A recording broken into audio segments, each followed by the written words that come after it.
Olá! Olá! Está no ar a primeira edição do Viva la Mídia, A revista eletrônica da primeira turma do curso Técnico Multimídia da Escola SESI de Presidente Epitácio. Confira agora os principais destaques dessa edição. Está às vésperas do vestibular? Especialistas dão dica de como controlar a ansiedade e fazer uma prova tranquila. Exercícios físicos durante a infância são saudáveis? Profissionais da área esclarecem as principais dúvidas com relação ao tema. O verão é a época do ano mais propícia para o lazer. É a estação das férias, quando as pessoas querem aproveitar as praias, sol, mar e calor. Mas as altas temperaturas exigem cuidados especiais com a alimentação e a saúde. Sustentabilidade, palavra comum que engloba uma série de ações que visam atender à conveniência humana sem prejudicar o meio ambiente.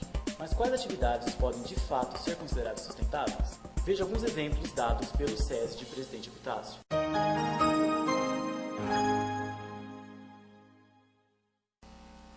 No terceiro ano do ensino médio, é comum um clima de tensão em virtude dos vestibulares. Porém, é possível controlar a ansiedade seguindo algumas práticas que podem garantir um resultado positivo. Vestibulares, Enem, concursos públicos são provas longas, cansativas que deixam os estudantes e concurseiros de cabeça quente.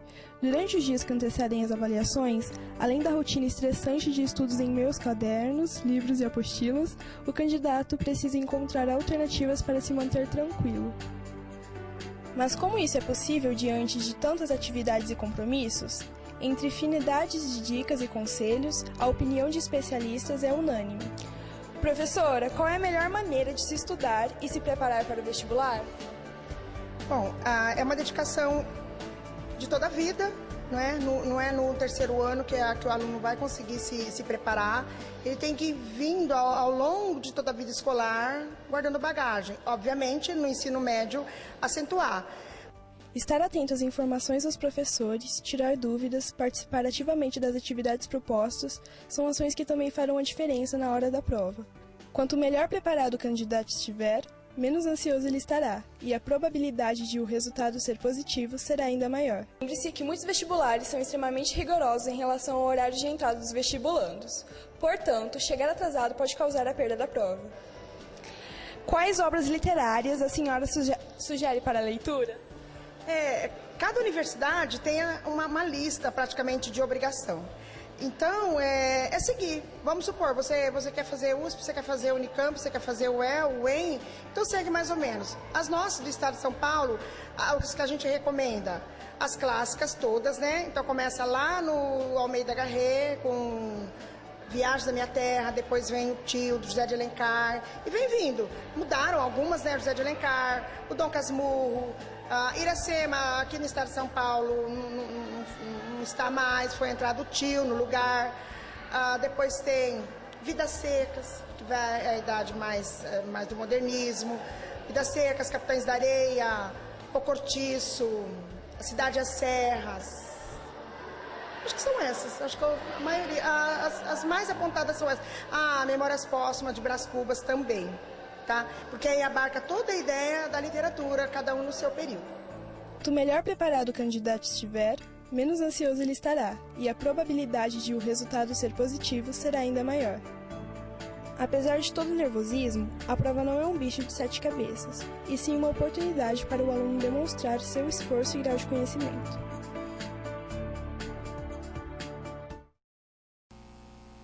Disciplina para não perder o foco é importante. Lembre-se de conferir os dados de sua inscrição no site da instituição e seguir as orientações estipuladas no edital. No mais, boa sorte e boa prova. Ações e atividades que visam suprir as necessidades dos seres humanos sem comprometer o futuro das próximas gerações. Isso define o conceito de sustentabilidade. Mas como podemos utilizar os recursos naturais de forma inteligente e promover o desenvolvimento econômico e material? O SESI de Presidente Epitácio atua com excelência nesta área. Veja na reportagem. O SESI de Presidente Epitácio é referência na prática constante de projetos e ações sustentáveis, seja através do reuso da água, da separação do lixo ou até mesmo por meio da economia de energia. Toda a infraestrutura da escola colabora com o meio ambiente. Nas salas de aula, por exemplo, as janelas amplas facilitam a entrada de luz. Desta forma, não é necessário acender as lâmpadas, economizando energia no período da manhã e da tarde. O mesmo acontece no pátio da escola, onde a estrutura permite a entrada da luz solar. Olhando para este local, vemos um jardim comum, mas aqui existe um reservatório subterrâneo que armazena a água da chuva. Com a instalação desse sistema, a instituição já deixou de gastar mais de 1,5 milhão de litros de água. Após ser tratada, a água da chuva é reutilizada para abastecer as descargas dos vasos sanitários, bem como para irrigar os ambientes verdes da escola, como os jardins e a horta, assim como explica o supervisor da manutenção da instituição. Essa água ela é recolhida através de dutos nas calhas de captação. Ela dá destino a um reservatório inferior, subterrâneo. Lá ela é tratada e filtrada, é bombeado para o reservatório superior, nas torres, e de lá ela serve para irrigação e para descarga de vasos sanitários.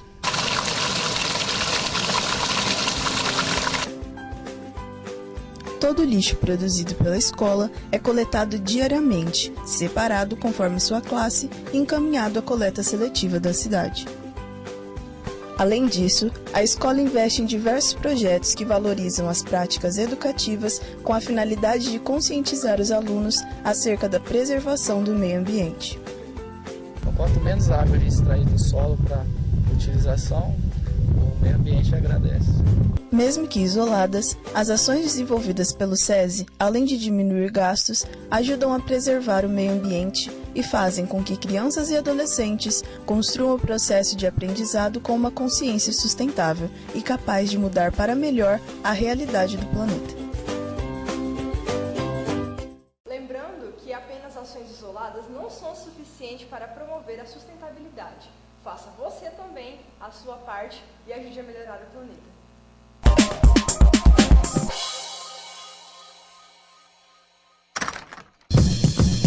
Just visualizing how we look at each other. Left to right, black and white sisters and brothers. Trapped in the world of sin and skin I'm in. Makes me work harder than an American citizen. Refuse to lose, I'm on a man mission. And it doesn't matter who gets pissed. I bleed, you bleed.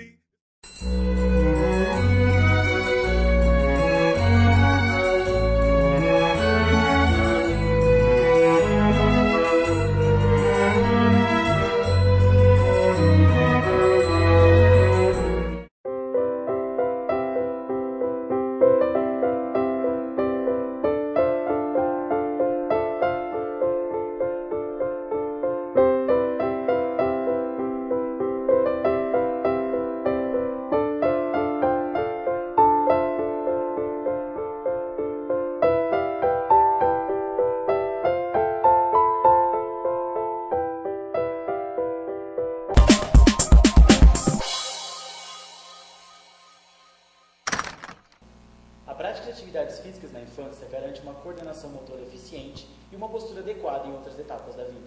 Dessa maneira, contrário ao sedentarismo, a criança adquire mais disposição para interagir e assimilar conhecimentos que lhes são oferecidos. Acompanhe algumas dicas na matéria.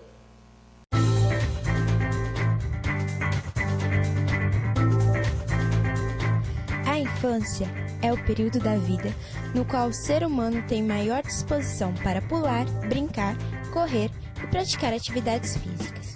O esporte durante a infância traz benefícios que prolongam a vida do indivíduo e melhora a convivência com os demais.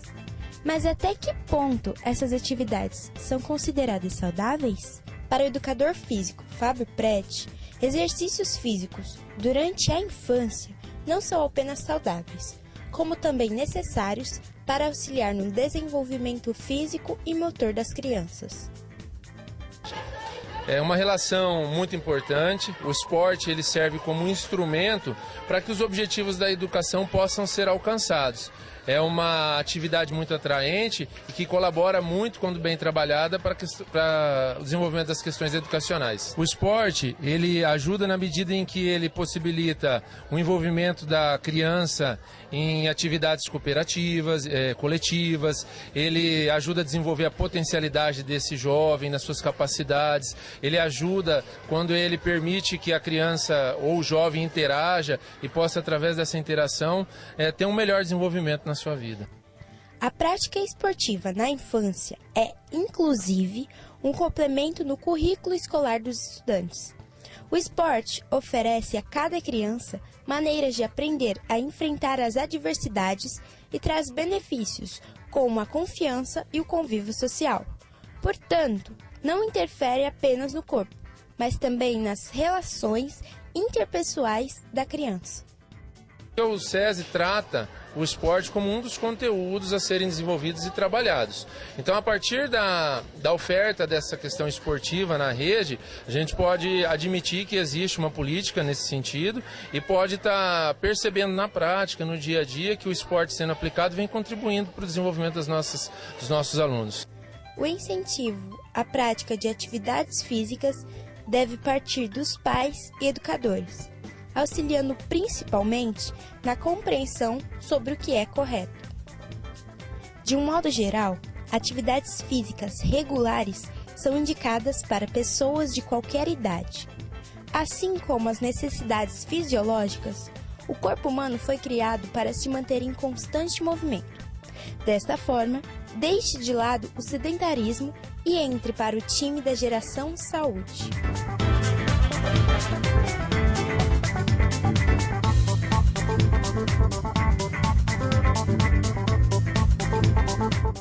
Lembre-se, é preciso estar atento às atividades físicas que são propostas a cada fase da infância. Assim, as habilidades desenvolvidas devem ser coerentes com cada faixa etária. Para isso, é sempre necessária a presença de um profissional capacitado.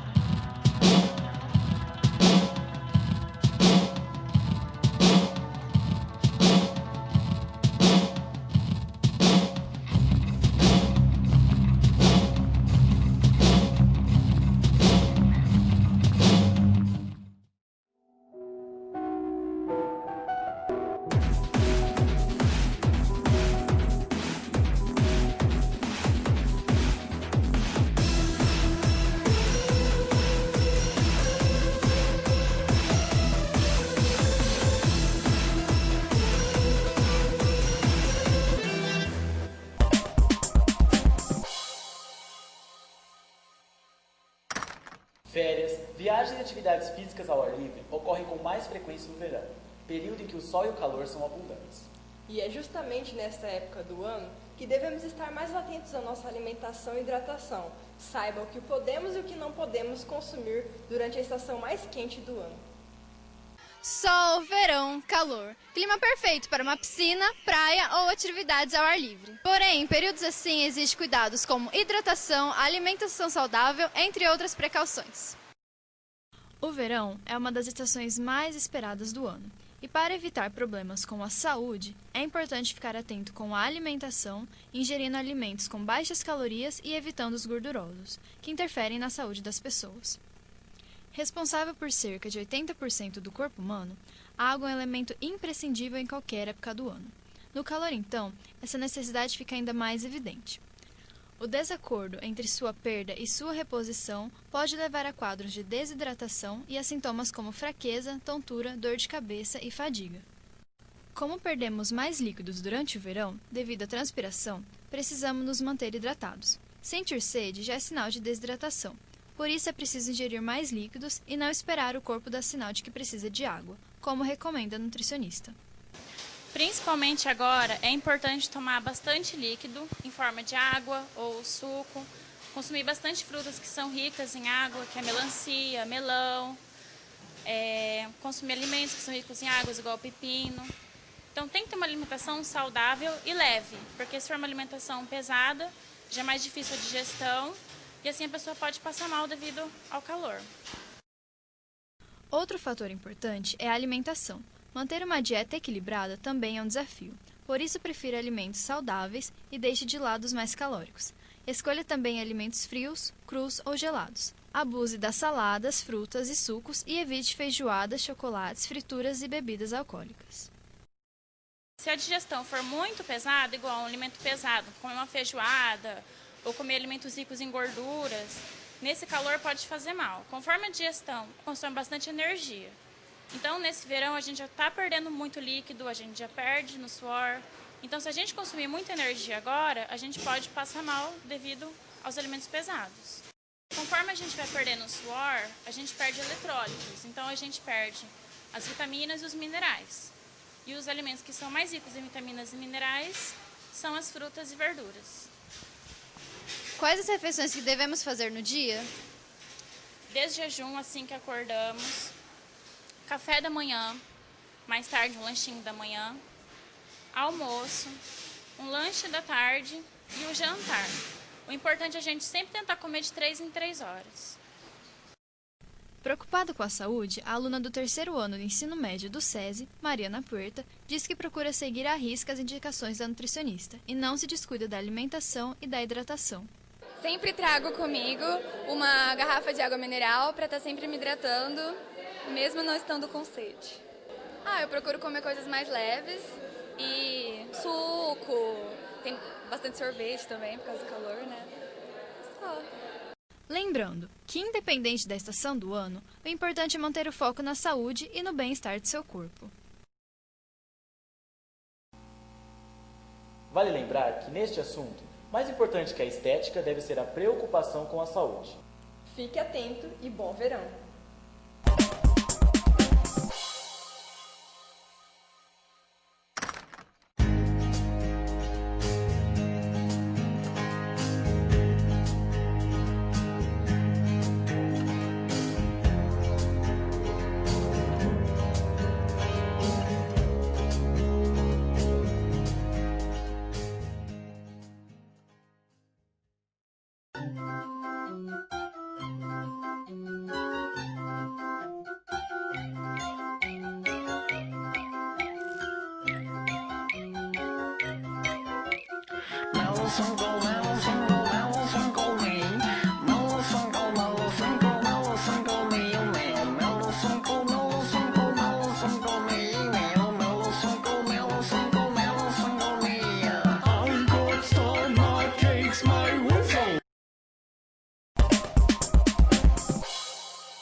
Em junho de 2013 foi proposta pela presidente Dilma Rousseff uma reforma política a partir de pressões sofridas pelas manifestações populares que marcaram o Brasil e o mundo. A briga em Brasília no momento é para saber se a aprovação da reforma política será por meio de plebiscito ou referendo. Precisamos mesmo perder tempo escolhendo plebiscito e referendo? Outra proposta é o fim das coligações proporcionais. Isso evitará que partidos façam juntos uns com os outros, tendo resultado uma diferença gigantesca no horário eleitoral gratuito entre os candidatos. Isso causa um desequilíbrio enorme. Talvez o candidato que tenha as melhores propostas seja o que tenha o menor tempo de propaganda. O plebiscito pode ser um desastre para a reforma política. A sociedade pode responder sim para uma questão contra a outra, sem ao menos saber. Além do mais, os brasileiros não estão preparados para responder perguntas formais sobre o assunto. Talvez em breve o povo será chamado para opinar sobre a reforma política. Já pensou se mostrarem a mesma ignorância que foi mostrada em 1993, quando eles puderam optar por regime de governaria no país, o monarquia público e parlamentarismo presidencialismo? Agora só nos resta esperar qual vai ser a posição do Congresso Nacional. Precisamos urgentemente de uma reforma política. O Everton Aguiar, direto para o Viva la Mídia. Esta edição do Viva la Mídia fica por aqui. Obrigada pela sua atenção e Viva la Mídia!